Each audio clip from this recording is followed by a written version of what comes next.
Biscoff Loaf Cake with Biscoff Buttercream, a great autumn bake.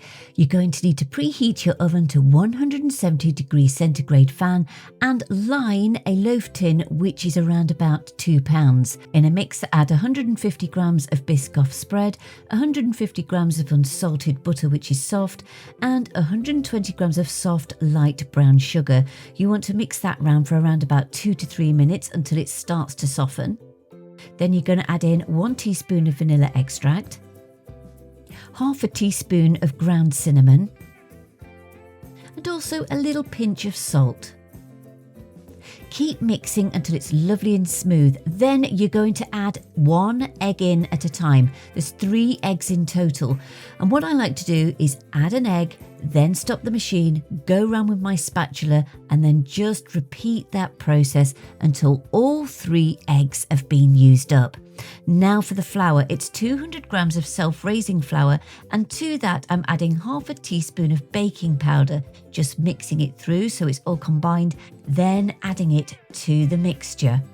Eventually it will soften, but it does need around 60 ml of milk. Now if you like a super moist soft sponge, add in a couple of tablespoons of Greek yogurt. Yes, weird, but it helps. Once it's properly mixed through, place into your loaf tin. Don't worry about it being absolutely perfect, just make sure it's into the corners, and then it's into the oven for around 50 to 60 minutes.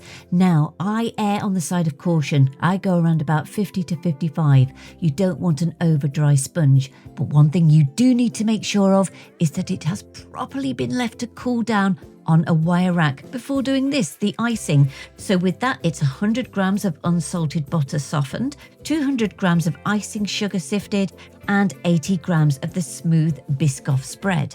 Add in 2 tablespoons of milk, and then you need to whisk it until it is light and fluffy. You're then going to add it onto the top of your loaf cake that has been properly cooled down. Don't you forget.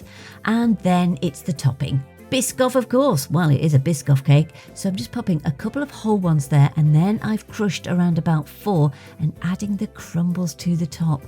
I cannot tell you how good this is. You're going to have to make it yourself. And if you want the full written recipe, you know where to go by now. My website, cookingwithemily.co.uk.